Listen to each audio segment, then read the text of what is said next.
Aloha and good evening, everyone. Thank you so much for joining us. It's Tuesday night. It's time for Tuning Up with Iggy and Dave. So this week is very special. And Dave, how are you feeling? Anxious. I'm feeling very anxious, Iggy. Anxious, so do I. I think the musicians, we feel trepidation. We're so excited. But there's inevitably some anxiety because we are worried not just about our organizations, but Dave, I think there are other factors that you have to take into consideration. There are more hurdles than a 4,000 meter hurdle event at a running meet. I don't know the name for it. I apologize. But the first of those hurdles has been crossed because we have a conductor. She's arrived in Hawaii and she's been tested for COVID before she arrived. Iggy, please introduce for us our conductor this week. We are so honored and happy to welcome back to Hawaii Maestro Rei Hotoda. Thank you so much, Iggy and Dave. It's so wonderful to be here with both of you in this amazing series that's been going on for, 37 weeks or so. And I'm so honored to be a part of this show and to be here in Hawaii and to conduct the fabulous musicians of the Hawaii Symphony Orchestra. Now, you made your premiere with us a couple years, I forgot, was that 2018, 2019? Yes, that season. And we did Scheherazade. And we did David Schifrin? Yes, David Schifrin came. It was, oh my gosh, it was so amazing to work with him. And then it was so amazing that you were slated to come back? Yes, and it was last March when COVID hit and everything shut down. And I believe, now correct me if I'm wrong, Dave, this is the first performance that the Hawaii Symphony Orchestra will be doing live, in person, in 14 months? 14 months. Yeah, I meant to sit down and calculate the number of days since our last performance, but haven't gotten around to that yet. But yeah, I think you were last supposed to conduct during my second week with the orchestra, and it's only taken us 14 months to get to this point. So we could go into all of the tremendous details about the struggles to get back to live performances, but I'd rather talk about what's next for us, and that is the launch of the Sheraton Starlight Series at the Waikiki Shell. 8 weeks of performances running May through August, and the first 2 weeks are conducted by you. Yes, I'm so thrilled. So we have a fantastic program, Iggy, right? We do, and before we talk about the program, tell us about, of course, we do have to ask you what the last 12 months have been. Yes, well, I have to say, not easy and very, very difficult for all musicians and all artists. You know, everything shut down everywhere, all over the world. And it's slowly starting to open up. And I'm just thrilled for this opportunity to work with all of you. And we're all finding new ways, right? Adapting and figuring out what we can do with our audiences to stay engaged with them. Let me ask you a question that's funny but not funny. So you're concertizing, either playing the piano, performing piano, or a conductor. In your household, your husband is also a conductor, also used to traveling. Pre-pandemic, you're traveling all the time, and you're getting used to this sort of lifestyle.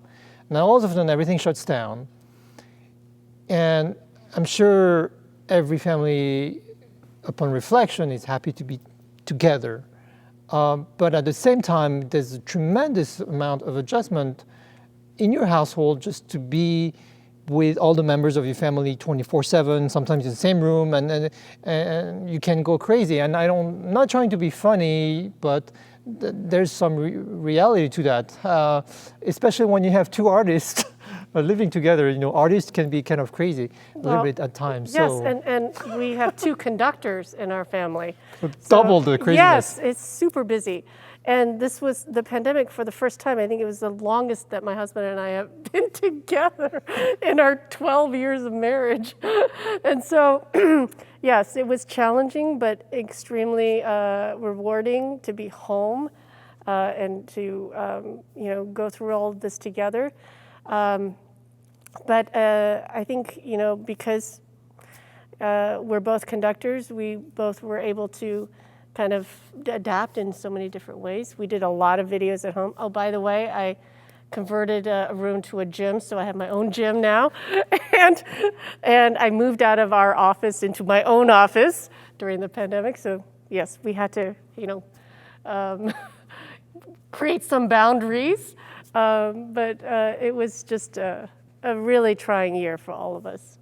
But you were able to spend quite a bit of time, it seems, in Fresno, where you're actively involved with the Philharmonic there. That's right. So I'm the music director of the Fresno Philharmonic in California. And like everyone, we were just scrambling to figure out ways to engage and really to help our musicians. We wanted to support our musicians throughout this year. And so we devised different ways to do digital versions of concerts.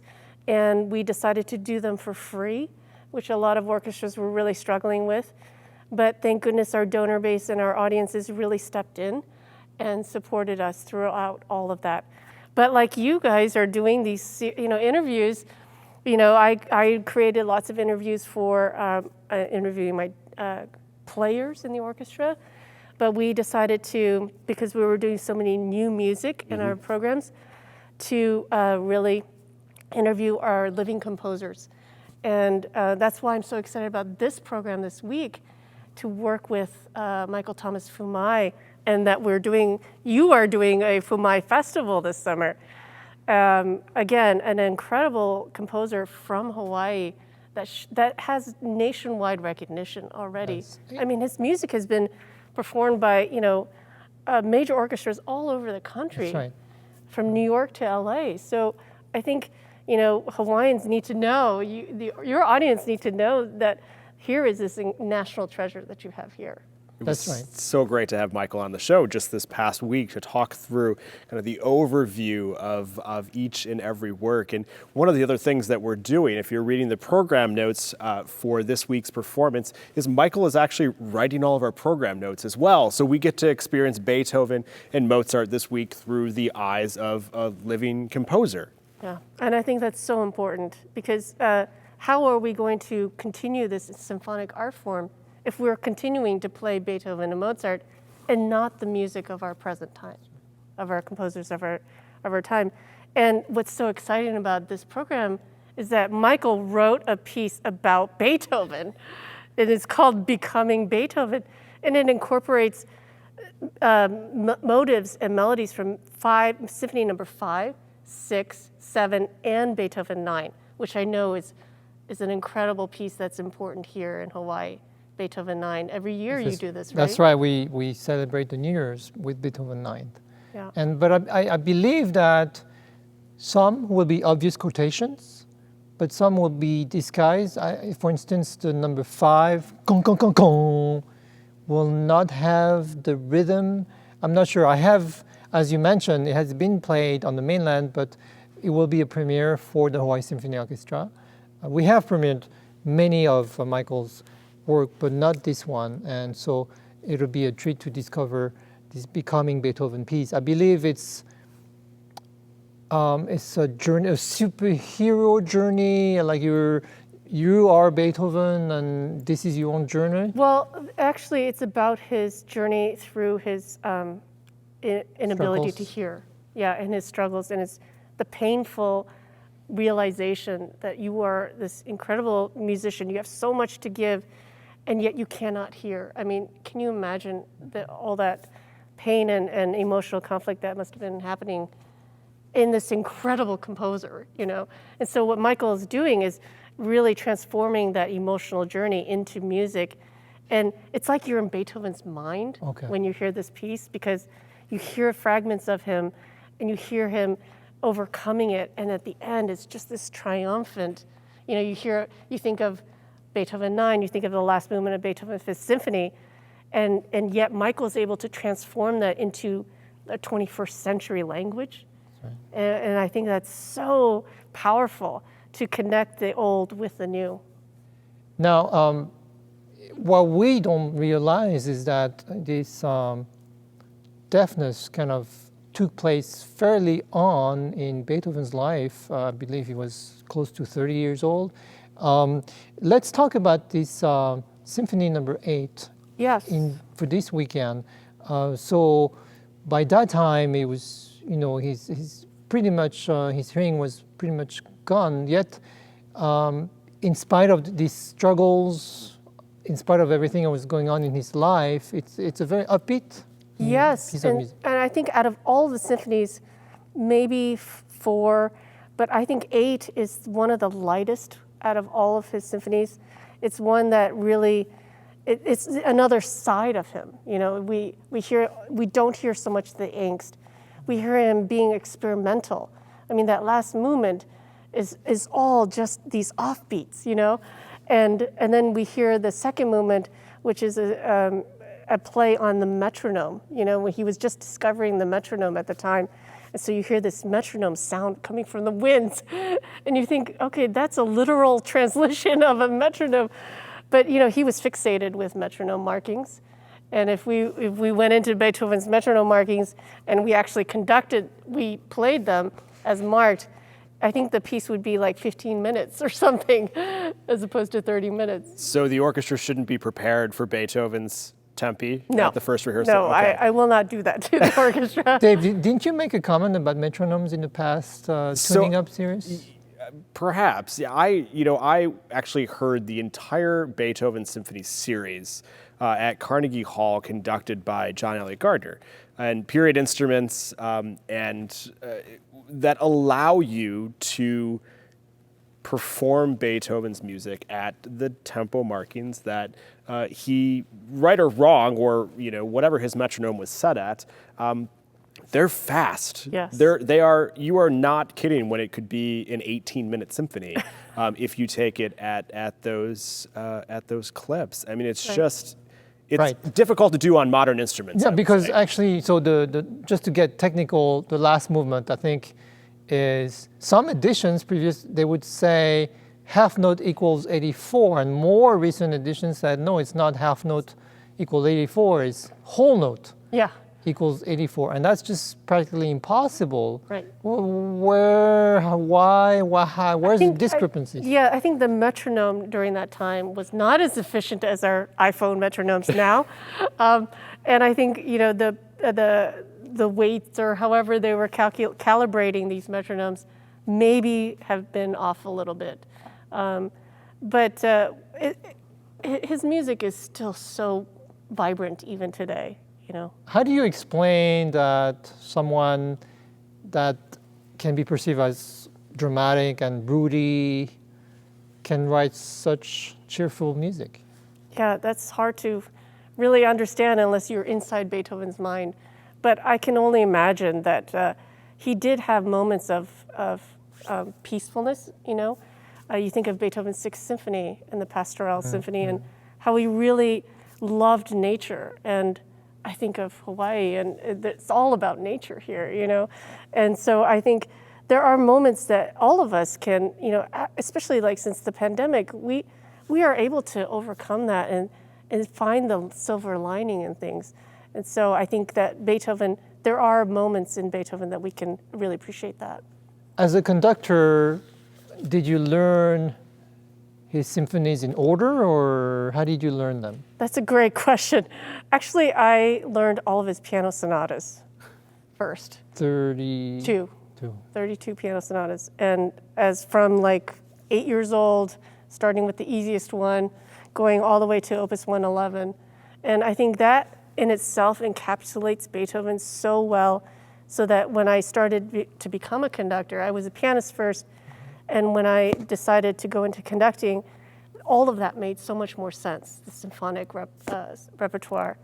And I think Eroica is one of the biggest ones for me, the most challenging, or for the orchestra too. Right.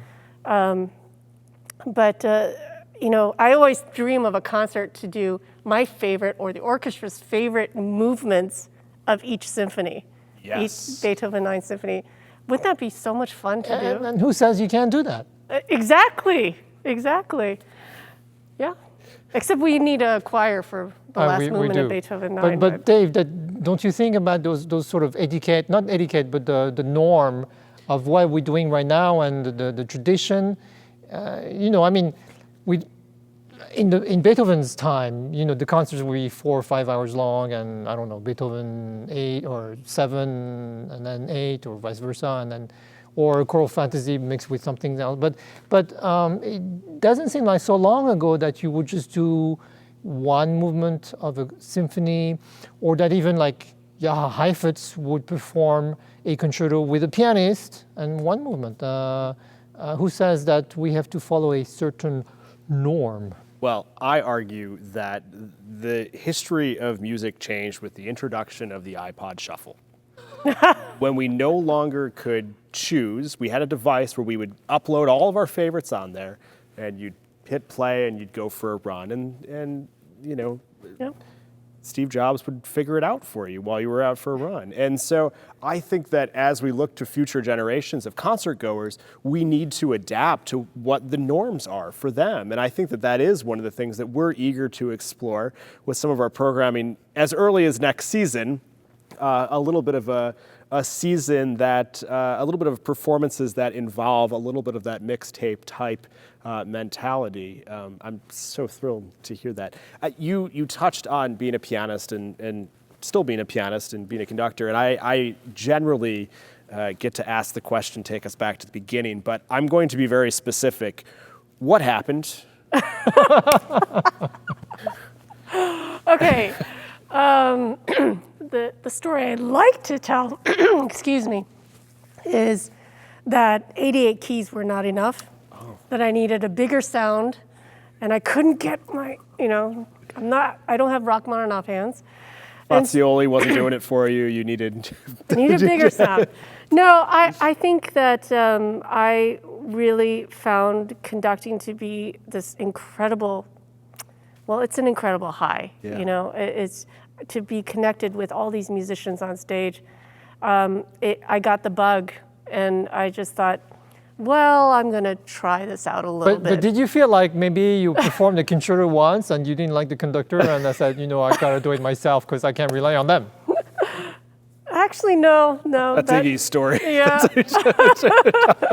That's my husband's story. Brian, Brian Dollinger is my husband, and he conducts he's music director of the Fresno Philharmonic in the Big Island. The honor of playing with him. Yes, and Mendelssohn, I think it was. Yes. And so he's a bassist, and exactly, he was like, I could do better than that, and so now he is. He's conducting. But for me, I think it was just an extension of my musical journey as an artist, and one of the things I really love to do is to play and conduct at the same time from the keyboard. And so one of the things I did with my Fresno Philharmonic this season was to play harpsichord, which is even more fun for me. I'm such a geek that way, but I got to play harpsichord. I haven't played harpsichord in like 10 years, and we did Brandenburg Concerto No. 3 with my string players, and they were standing, and they were surrounding me, and it was just... That's the one with the half-hour cadenza for harpsichord, right? No, that's 5. That's 5. Oops. Yeah. Sorry, I can't. No, but this one is interesting. 3 is interesting because in the second movement is an andante, and it has 2 chords for the harpsichord. Oh, yeah, okay, that's the one we did. The violin. Okay, sorry. Yeah. Iggy conducted this concerto actually a few months ago, actually a year ago. Right. Yes. Okay. That was, Back in July. Anyway, but enough about me, but yes, please go on. No, Yes, so just to reiterate your point, there are two chords, the resolution. harpsichord plays. So what did you do? So my concertmaster, she said, you know what, there's a violin sonata that would be perfect in this middle sonata? section. Just a movement. Okay. Just a movement. By who? By Bach. By Bach, okay. Yeah. And Not Schnitke. yeah, no. and our cellist played, and the three of us did this trio for the second movement. Very good. So it was, anyway, it's just I'm still learning. I'm still learning how to do all of this. You know? Who were the conductors that you looked up to, admired, were inspired by when you were? Yes. Yeah. That's a great question because you and I grew up in Chicago, and I grew up in Symphony Center with Muti and with Barenboim, but Seiji Ozawa. Okay, this is a really good story because my mother used to own a Japanese restaurant in Chicago. We were just talking about that in Wrigleyville. And Seiji Ozawa came to the restaurant at like 3 o'clock in the afternoon between his rehearsals with the Boston Symphony. They were on tour. And my mom is a Seiji Ozawa fan. And so she's like, oh my gosh, Seiji Ozawa's coming, you know. And so I run upstairs, grab my Mahler Symphony number 5 score, and he happened to be conducting that. I come downstairs and I sit down with Seiji Ozawa. And he's like, so you're a musician? I said, yes, please sign my Mahler score. And he signs it. And he's like, are you a conductor? And this is when I was a pianist, but I loved Mahler Symphony number 5. And I said, no, but maybe someday, you know. He's like, oh, that's fine. You can just stay as a pianist, you know. And He didn't want the competition. and he invited us to the concert, and he invited us backstage, and I mean, and he was very familial to us, even just having lunch with him. And he's like, Oka-san, oh, Lei-chan, you know, just come and sit, you know, backstage. And he did it from memory. He did the whole symphony from memory. I had never seen that before. And so he was my first, yes. And then the second one is Maren Alsop, who is my mentor. And she's, you know, world-renowned conductor. And, Right. and she has been incredible, someone I could look up to, someone I could admire. And she's also been really helpful. You know, I still ask her questions. Like I just did the War Requiem by Benjamin Britten with the Fresno Philharmonic, and I said, you know, it asked for 3 conductors, and I think I can do it with just 2.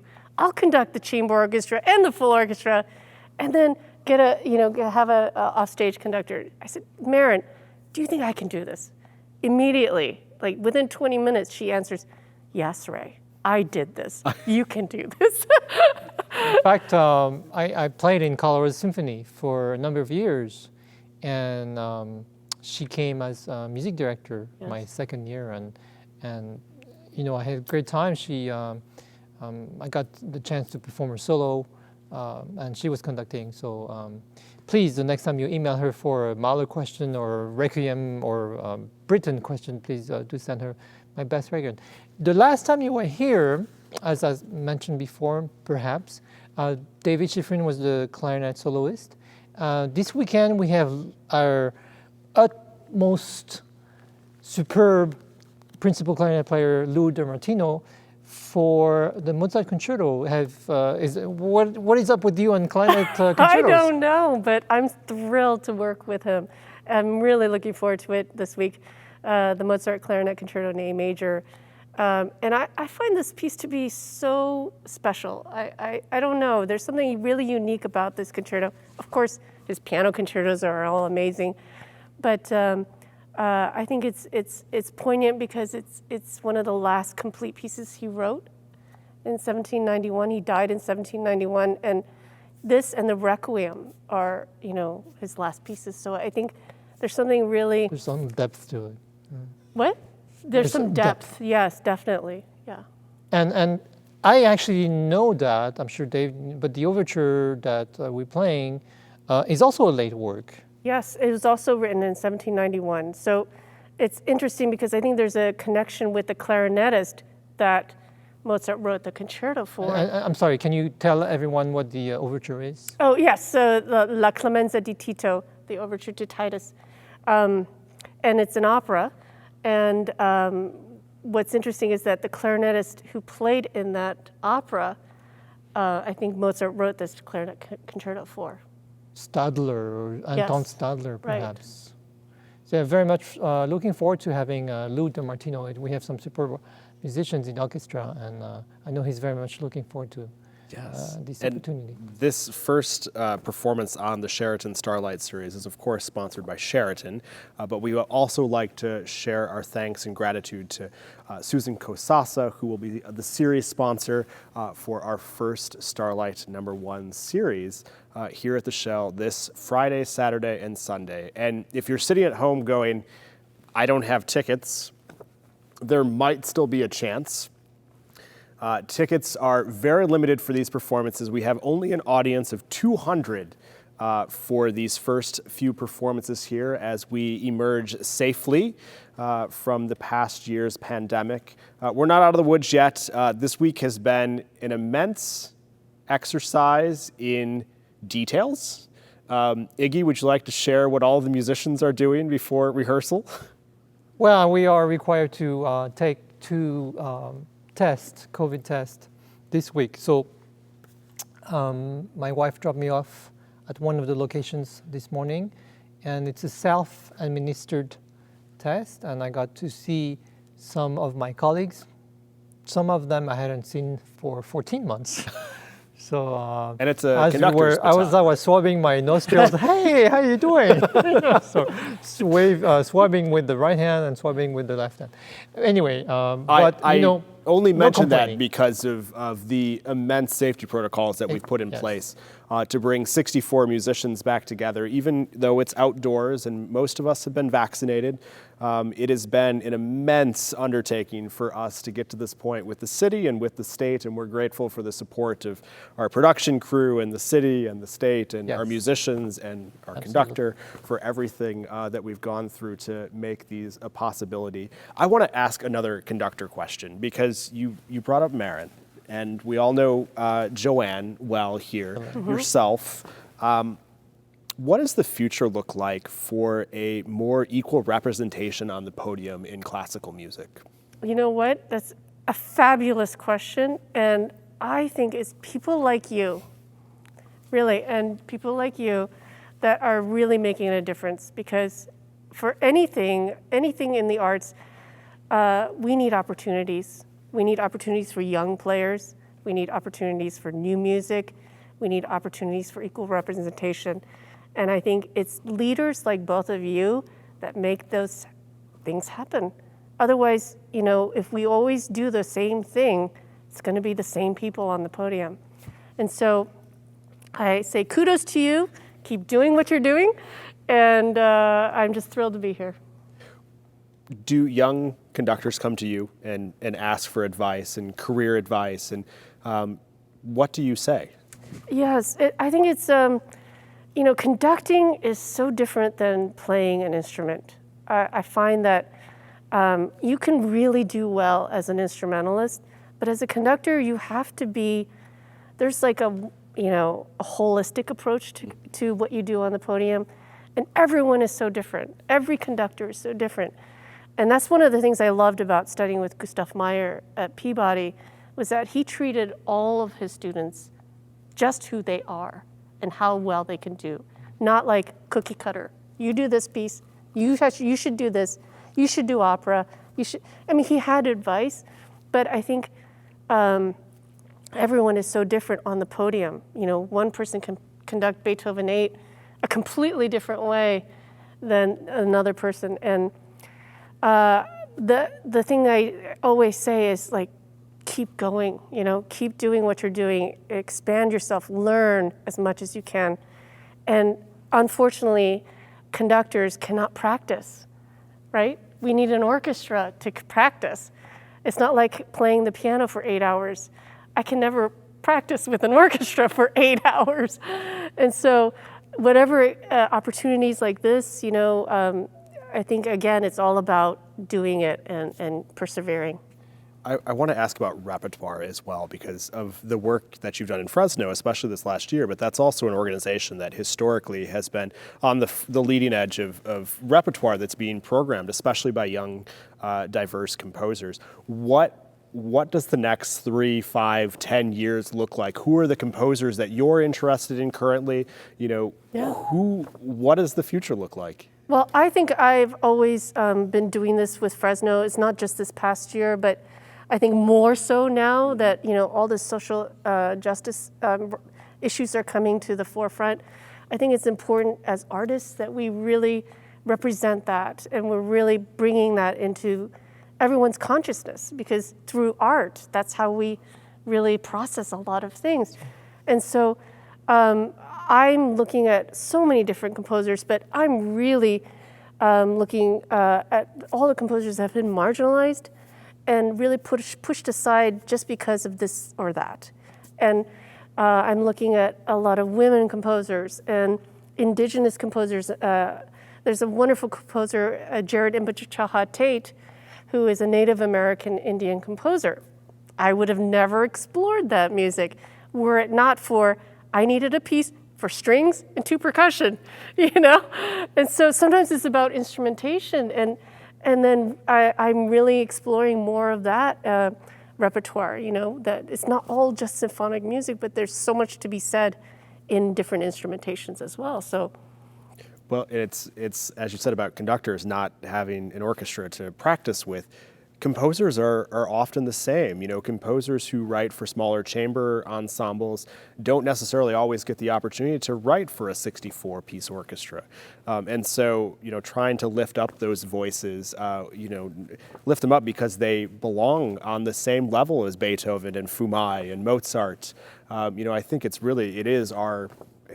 our responsibility to create those opportunities and foster those careers. Absolutely, I agree. And what you said about art reminds me of what Picasso said. Picasso said art is a light that brings us closer to the truth, meaning that a painting may actually be more objective than a snapshot or a running commentary by a so-called expert or pundit. So kudos to you for promoting these art forms and composers and conductors and so forth. Well, and also it's all about excellence too. I don't just pick these pieces because they're, by a Black composer or a woman composer. I really have to like them. I really have to find merit and quality in those pieces. So it's always about programming that, and how to tie that in with Bach, or Beethoven. Again, bringing the past to our present. One last thing.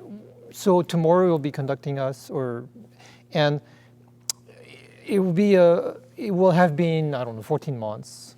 Do you expect there will be some pent-up emotions from the musicians? There'll be excitement, but do you feel like you'll need to funnel that energy the correct way? Or do you feel like, because we could very well be like a release of feline animals, on stage, and you're gonna have to control us. I don't know. I mean, we're all very excited, but do you feel like you'll need to kind of control this? No, I think that all of you are such incredible professional musicians that I think it'll be like getting back in the saddle. It'll feel awkward. Maybe, we'll have a couple, tight muscles that we need to get back into shape. But I think overall, I'm not expecting, we'll all be to herd cats or anything, That's right. I think we'll be very, very happy to be back. Well, I'm certainly looking forward to it. And if you are eager to hear the Hawaii Symphony Orchestra live in person for the first time in 14 months, head on over to myhso.org and see what tickets are left for these limited seats that are available for these performances.